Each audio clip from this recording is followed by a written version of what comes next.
Namaste. I am Dr. Anchal from Jyoti Vidyapeeth Women's University from the Faculty of Physiotherapy and Diagnostics.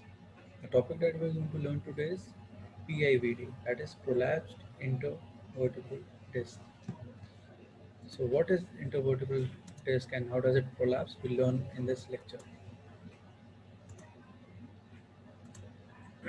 So, to start with, anatomy of the vertebrae and disc. The disc consists of three distinct components: the cartilage, nucleus pulposus, and annulus fibrosus. The cartilage ring are the thin layers of hyaline cartilage between two adjacent vertebra bodies and disc. It helps in preventing rubbing of the disc and acts as a shock absorber between them. It plays a very major role in maintaining the stability of the spinal cord.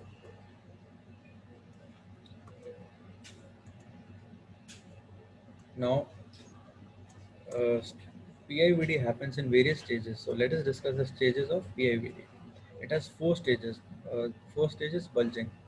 At this very early stage, the disc is stretched and doesn't completely return to its normal shape when pressure is relieved.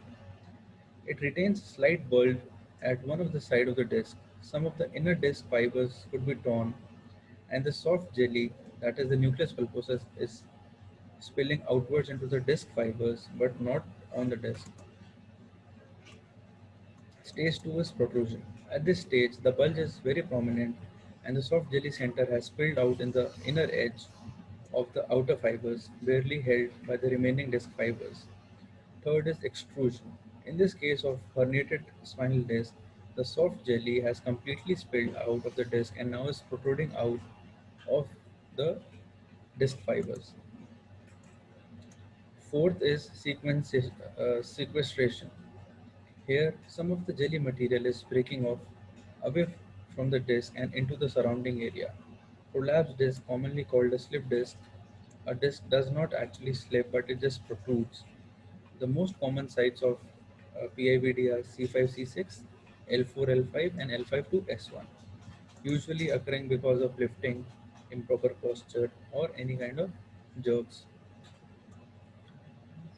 Now, how do we define it? Between the vertebral bodies lies the disc. The discs are like a rubber washers and allow movements of the spinal column.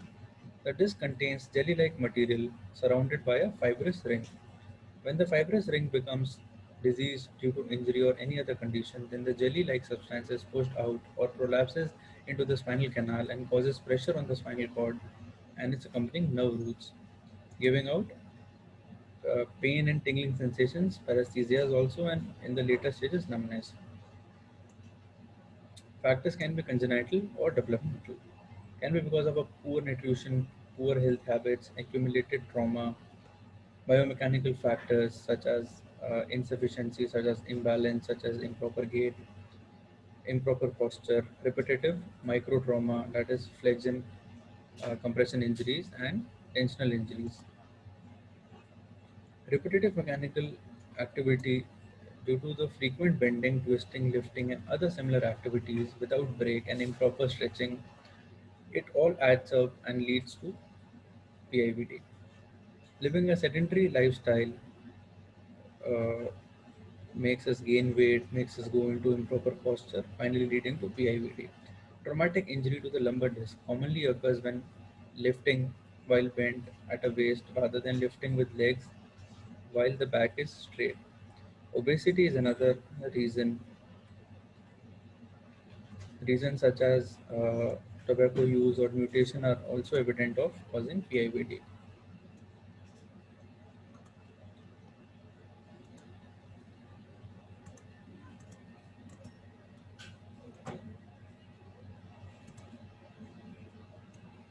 Symptoms of PIVD.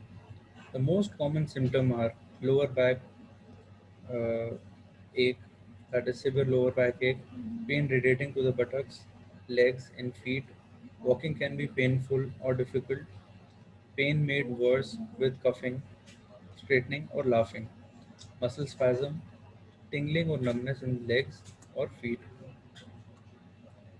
Muscle weakness, atrophy in later stages, loss of bladder bowel functions. Some of the people do not have symptoms of PIVD. Research studies have scans have been done on large number of people have shown that some of the people have PIVD without any symptoms. It is thought that symptoms mainly occur if the prolapse causes pressure or irritation of the nerve. But if there is no pressure or irritation, but the disc is out, it doesn't cause any symptoms. Now, how do we manage it? For management, first we have to assess the condition, how worse the condition is. Accordingly, we'll do the treatment. Assessment is we assess for the posture, how the posture is. Is it a rigid posture? Is there a loss of curvature of the spine? Is there a pelvic tilt present?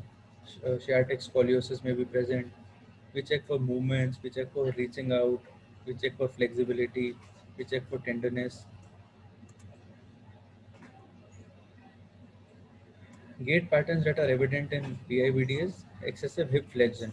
Due to IT band contractures, hip flexors and hip flexor spasticity, hip flexion contractures, hip pain, compensation for excessive knee flexion and ankle dorsiflexion. This leads to excessive hip flexion. Hip abductor weakness is present during the swing phase to allow the opposite leg to lift, and abductor muscle stabilizes the pelvis. Now, what are the special tests that are present to test for PIVD? The common tests are foramen compression test or Sperling test, distraction test, upper limb tension test, shoulder abduction test, and Teeney's sign.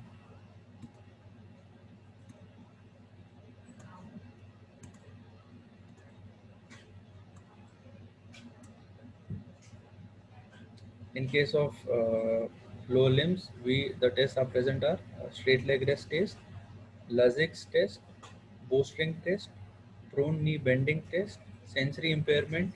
That is, we check for the dermatomes and myotomes for any sensory loss. The methods of investigations are X-ray, MRI, CT scans. EMG studies can also be done. Treatment can be conservative or operative. First of all, we go for conservative treatment. We try to treat the patient conservatively. That is by allowing him or asking him to rest, a reduction, that is continued bed rest, and we put him on traction for 2 weeks.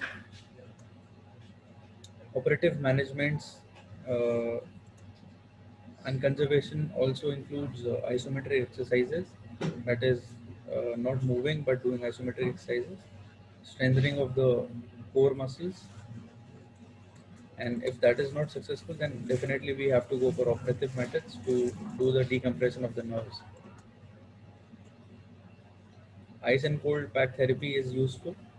Modalities can be useful. Ultrasound, IFT can be useful for doing the pain relief method. Patients can also use hot water bags or ice packs to reduce localized pain. Painkillers such as over-the-counter and NSAIDs can be given. Physiotherapy management includes positioning of the patient, extension and flexion exercises, and various core exercises to strengthen the core and the back muscles. Positioning is taught. Patient is asked taught how to lift weights in day-to-day exercises. Ergonomics are taught to the patient. Positioning is taught. Awareness is taught to the patient.